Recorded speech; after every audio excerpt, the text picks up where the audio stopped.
Hi hello welcome to our channel. మన దేశంలో ఇప్పుడిప్పుడే చదువు మొదలుపెట్టే పిల్లల నుంచి చదువు పూర్తి చేసుకునే పిల్లల వరకు కానీ కలల ప్రపంచం. కొద్దిగా చదివే పిల్లాడైతే వాడి గోల్ ఇంకా అదే. చిన్నతనంలో ఎవరైనా నువ్వేమవుతావురా అని అడగటమే ఆలస్యం, అలా చెప్పేస్తారు వాళ్ళ గోల్ని. అంతే మురిసిపోతారు పేరెంట్స్. అరే మీకు అదేంటో అర్థమైపోయింది కదా. మీకు అర్థమైందని నాకు అర్థమైందిలే.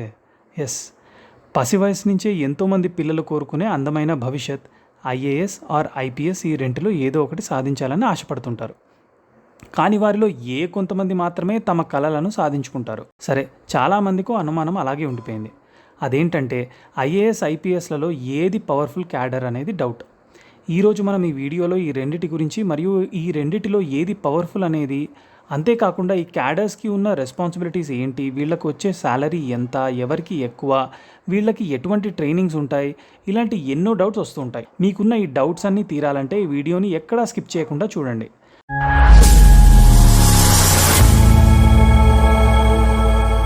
ఐఏఎస్ మరియు ఐపీఎస్ మధ్య వ్యత్యాసం వారి పాత్రలు, బాధ్యతలు, ర్యాంకులు, జీతం, శిక్షణ మొదలైన వాటి పరంగా ఉంటుంది. ఇండియన్ అడ్మినిస్ట్రేటివ్ సర్వీస్ అంటే ఐఏఎస్ మరియు ఇండియన్ పోలీస్ సర్వీస్ అంటే ఐపీఎస్ భారతదేశంలో రెండు విభిన్నమైన పౌర సేవలు. దేశ పాలనకు ఐఏఎస్ అధికారులు బాధ్యత వహిస్తారు. వారు విధాన రూపకల్పన, అమలు మరియు ప్రభుత్వ కార్యక్రమాల పర్యవేక్షణతో వ్యవహరిస్తారు. ఐపీఎస్ అధికారులు ప్రధానంగా శాంతి భద్రతలను కాపాడడం, నేరాలను నిరోధించడం మరియు దర్యాప్తు చేయడం మరియు ప్రజా భద్రతను నిర్ధారించడం వంటి బాధ్యతలను కలిగి ఉంటారు. వారు స్థానిక పోలీస్ స్టేషన్ల నుండి రాష్ట్ర మరియు కేంద్ర చట్ట అమలు సంస్థల వరకు వివిధ స్థాయిలలో పోలీసు దళాలను నడిపిస్తారు. ఐఏఎస్ మరియు ఐపీఎస్ అధికారులు ఇద్దరూ కీలకమైన బాధ్యతలను నిర్వహిస్తారు, కానీ వారి డొమైన్లు మరియు విధులు ప్రాథమికంగా భిన్నంగా ఉంటాయి. ఐఏఎస్ మరియు ఐపీఎస్ల మధ్య ఎవరు ఎక్కువ అనే ఎప్పటి నుంచో ఉన్న ప్రశ్న. రెండు సర్వీసులు వాటి ప్రభావాన్ని చూపుతాయి, కానీ వాటి శక్తి యొక్క పరిధి మరియు స్వభావం భిన్నంగా ఉంటాయి. ఐఏఎస్ అధికారులు తరచుగా విధాన రూపకల్పనలో కీలకమైన పదవులను కలిగి ఉంటారు మరియు వ్యవస్థాగత మార్పులను ప్రభావితం చేయవచ్చు. ఐపీఎస్ అధికారులు చట్ట అమలుపై అధికారాన్ని చెలాయిస్తూనే సామాజిక క్రమం మరియు భద్రతను గణనీయంగా ప్రభావితం చేయవచ్చు. అయితే ఐఏఎస్ అధికారులు ఐపీఎస్ల కంటే శక్తివంతులు అని నమ్ముతారు, ఎందుకంటే వారు తమ జిల్లాల్లోని అన్ని విభాగాల విధాన రూపకల్పనపై పనిచేయగలరు. అయితే ఐపీఎస్ అధికారులు తమ అధికారాలను పోలీస్ శాఖకు మాత్రమే పరిమితం చేయాలి. అసలు ఈ ఐఏఎస్లు ఐపీఎస్లు కావాలి అంటే ఏ ఎగ్జామ్స్ రాయాలి, తర్వాత ఎలా వాళ్ళు క్యాడర్ని డివైడ్ చేస్తారు, క్యాడర్ని బట్టి ట్రైనింగ్ ఉంటుందా, అది ఎలా ఉంటుంది అనే అనుమానాలు వస్తున్నాయి కదా. అక్కడికే వస్తున్నా. గ్రాడ్యుయేషన్ తర్వాత UPSC civil services examination CSC ప్రక్రియ 3 దశలను కలిగి ఉంటుంది. ప్రిలిమినరీ ఎగ్జామినేషన్ అంటే ప్రిలిమ్స్, మెయిన్ ఎగ్జామినేషన్ అంటే మెయిన్స్ మరియు పర్సనాలిటీ టెస్ట్ అంటే ఇంటర్వ్యూ. ఐఏఎస్ అధికారిగా ఎంపిక కావడానికి అభ్యర్థులు ప్రతి దశను ఉత్తీర్ణులు కావాలి. ప్రిలిమినరీ పరీక్షలో స్కోర్ చేసిన క్యాండిడేట్స్ మెయిన్స్ ఎగ్జామ్స్కు హాజరు కావడానికి అర్హులు. మెయిన్స్ పరీక్ష 9 పేపర్లతో ఉండే ఎగ్జామ్. ఇందులో కూడా స్కోర్ చేస్తే ఇంకా ఇంటర్వ్యూ మాత్రమే. కమిషన్ 275 మార్కులకు వ్యక్తిత్వ పరీక్షను నిర్వహిస్తుంది. ఇంటర్వ్యూ సుదీర్ఘమైన ప్రక్రియ మరియు ప్యానెళ్లలో విషయ నిపుణులు, మనస్తత్వవేత్తలు, అధికారులు, విద్యావేత్తలు మరియు బోర్డు చైర్పర్సన్ ఉంటారు. మెయిన్స్ మరియు ఇంటర్వ్యూలో వచ్చిన మార్కులపై తుది ర్యాంకింగ్ ఆధారపడి ఉంటుంది. తుది ర్యాంకింగ్ ఆధారంగా ఐఏఎస్, ఐపీఎస్, ఐఎఫ్ఎస్ అధికారులను ఎంపిక చేస్తారు. అసలు ఐఏఎస్ అంటే అడ్మినిస్ట్రేటివ్ సర్వీసెస్, అంటే ఏదైనా జిల్లాకు చెందిన కలెక్టర్ లేదా ఆ పైన ఉండే ఆఫీసర్స్ని ఐఏఎస్ ఆఫీసర్స్ అంటారు. అది ఐపీఎస్ అంటే ఇండియన్ పోలీస్ సర్వీసెస్. వీరు ఒక జిల్లాలో ఎస్పీ, ఎస్ఎస్పీ, ఆ పై అధికారులను ఐపీఎస్ ఆఫీసర్స్ అంటారు. ఐఏఎస్ ఆఫీసర్స్ ప్రధానమంత్రి పరిధిలో ఉంటే ఐపీఎస్ ఆఫీసర్స్ హోమ్ మినిస్టర్ పరిధిలో ఉంటారు. యూపీఎస్సీని క్రాక్ చేసినంత మాత్రాన వీళ్ళకి పోస్టింగ్స్ ఇచ్చారు. అందుకోసమని వీళ్ళకి ట్రైనింగ్ అనేది ఉంటుంది. ఈ ట్రైనింగ్ అనేది వీరు భవిష్యత్తులో మంచి సక్సెస్ఫుల్ ఆఫీసర్గా ఉండడానికి ఎంతగానో ఉపయోగపడుతుంది.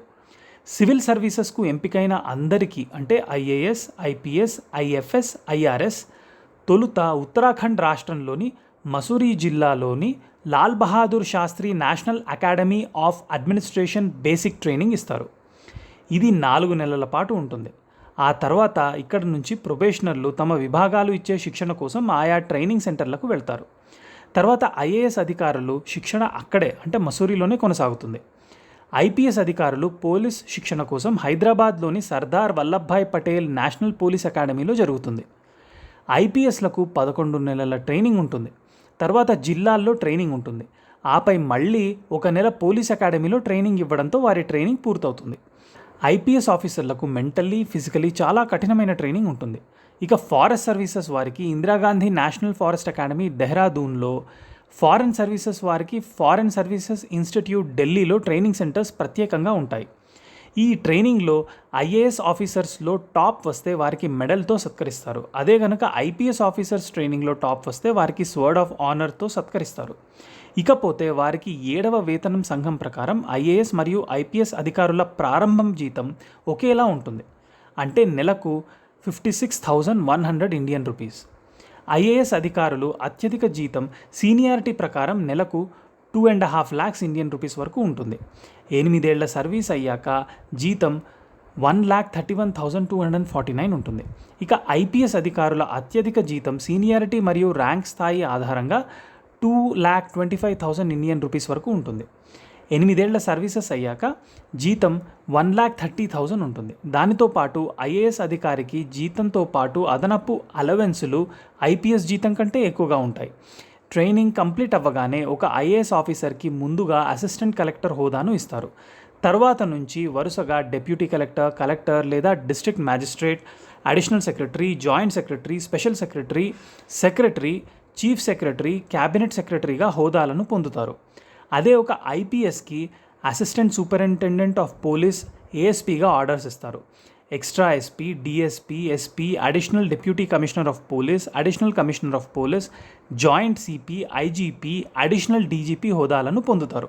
ఐఏఎస్ అధికారుల రెస్పాన్సిబిలిటీస్: విధాన రూపకల్పన మరియు అమలు, అంటే ప్రభుత్వ విధానాలు, ప్రణాళికలు మరియు కార్యక్రమాల రూపకల్పన మరియు అమలులో లోతుగా పాల్గొంటారు.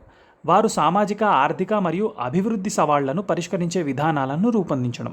పరిపాలనా నాయకత్వం: ప్రభుత్వంలోని వివిధ స్థాయిలలో వివిధ పరిపాలనా పదవులను నిర్వహిస్తారు.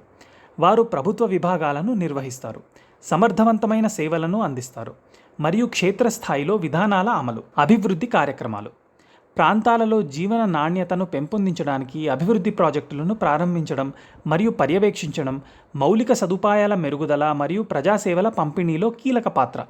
సంక్షోభ నిర్వహణ: అత్యవసర పరిస్థితులు లేదా ప్రకృతి వైపరీత్యాల సమయంలో సహాయ మరియు పునరావాస ప్రయత్నాలను సమన్వయం చేస్తారు.